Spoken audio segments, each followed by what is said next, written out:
Hi, darling. Welcome home to Eden, where we're talking about how all the world problems are caused by one issue, which is the sublimation of the feminine and the need to return to her values. Okay? So, this is my show. It's called Eve's Eden Divine Feminine Channel. And we're coming up with solutions. All right, we're not ragging on the men or ranting about the women.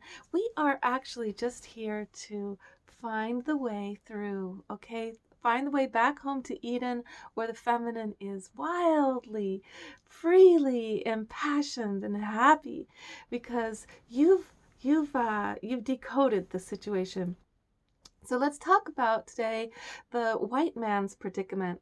Okay, so we have a lot of anger and rage at the white men, and what's the trouble is you have what your ancestors did, and then you have these men who've been born into privileges and don't really even relate with a lot of what their ancestors have done, but they're still carrying that karma.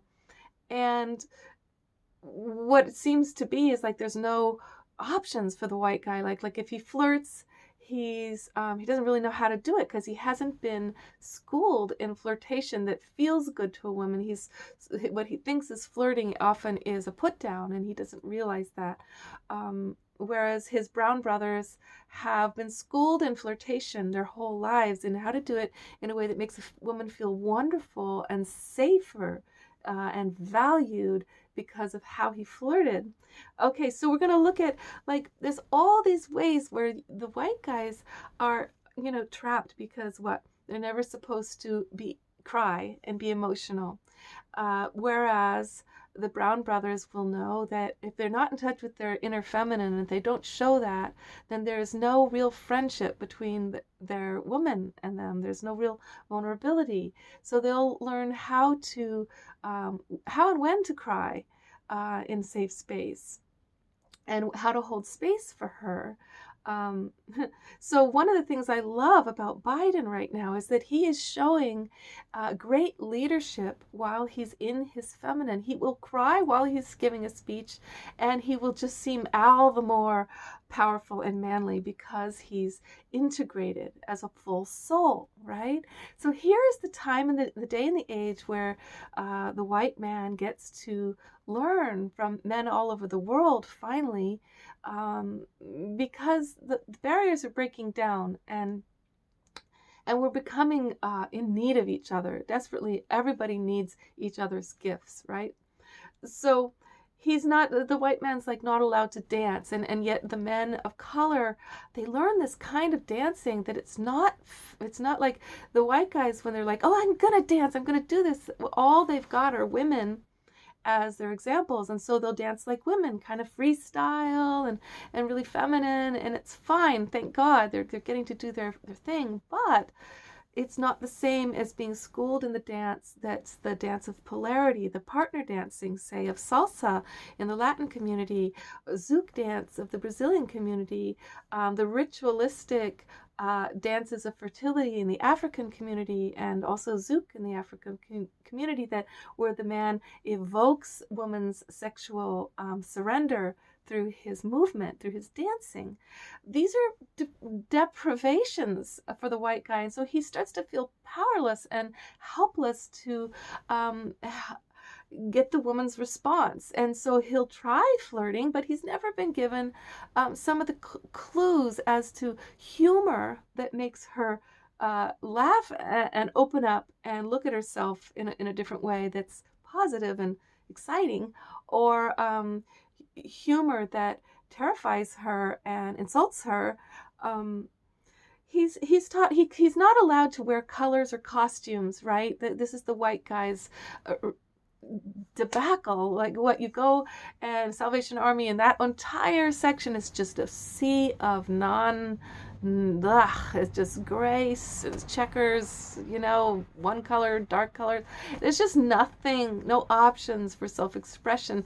Yet you have the Latin community once again who finds a way around this and creates, really, in the African community, really jazzy outfits, because you think about nature, like deep nature, it's the peacock is the man bird who attracts the woman with his splendor.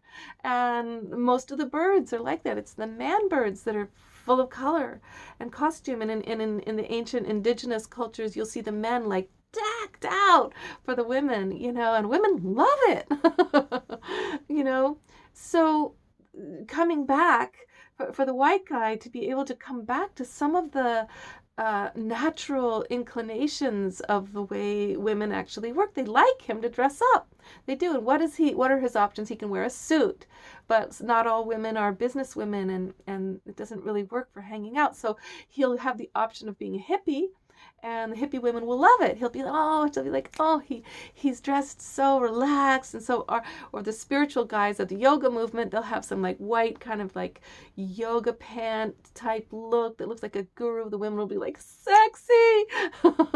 But most guys, they got to go to work every day, and so it becomes this quandary where if they want to, like, I have a friend who was a lawyer, and him and his other lawyer friend would do this thing because they were already white. Well, one of them was white, the other one was African American, and they were both would do this thing where they would deck out certain days, like they would wear like sequins underneath their suits, silk jacket with their straight, man pants, all kinds of things, that way of breaking the taboo against self-expression that was artistic. And because they were already rich, the two of them, they would get away with it. The African American guy would actually go to these restaurants dressed as a princess with like little bows in his long dreadlocks and like beautiful silk pink lace tutus, and oh my God, he was just outrageous. And then he'd put back on his suit to go to work, But these are pioneers, right? These are guys who are, and I think that the white guy lawyer had support of his African American lawyer friend. They would support each other in how far can we go without being called crazy, with being but because the African American lawyer had long dreads, when he put little bows, pink bows in it, I don't know, it worked so great. Like you couldn't help but like your heart just like melt. This is California though. Okay, so there's a lot more freedom there, and the men have been pushing boundaries for a long time, but we're nowhere close to the white guys having okay. So you get the other problems for the white guy. A lot of them have been circumcised, which is sort of a form of castration from day one, to enter the world with a sexual trauma and then have 70% of your pleasure receptors having been robbed from you. Wow. So he's supposed to be eternally hard, and the women are all judging in terms of what size his cock is and if it's hard, when he's been robbed of what would sensually arouse him more naturally.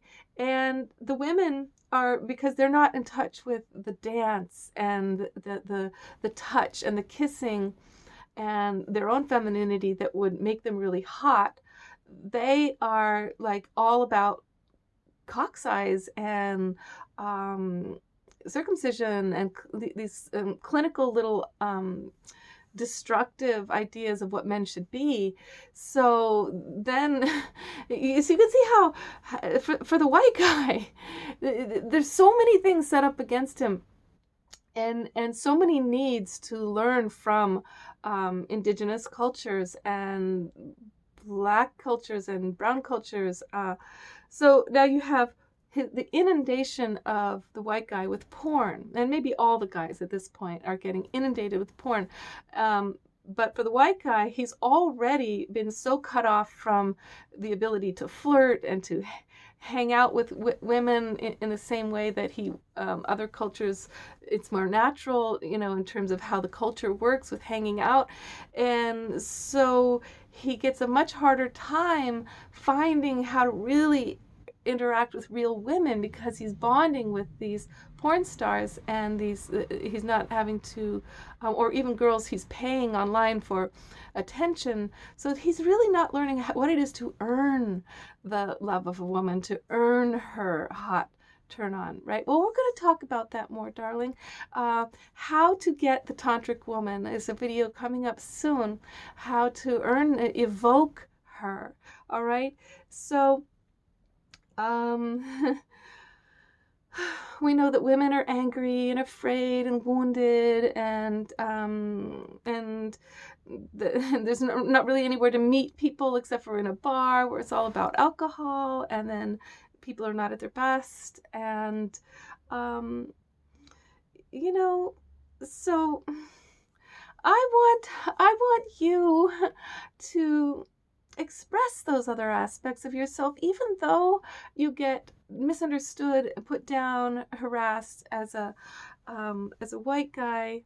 And as a brown gentleman, I really want to support you to share your gifts and be friends with guys you see who need your help, and share your wisdom, and have compassion, even though maybe you feel like the white guys are the last ones you want to give compassion to when they haven't shown compassion to you.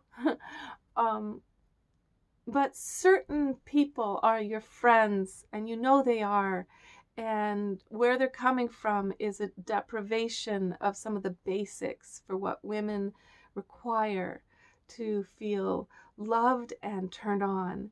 And anybody can learn these things. So it's all about, right now, it's all about sharing. It's all about all of us sharing, being generous with each other, and being humble with what we don't have in spades, and love yourself. Don't feel like just because you don't have something now that you're not going to have it later. Whatever we're jealous of is the greatest thing to walk right towards, because what you're jealous of shows you what you want to create, and what wow, I want that. Good. I know you can have the things you dream of. Stay consistent with your desire. Just stay consistent. Don't change your mind. Just keep going towards that one thing, that one love, that one way that you want to know your prowess is flowing and being supported, and that beautiful way you as a woman feel your femininity supported and evoked. Okay, coming up, how to get the tantric woman, how to evoke her.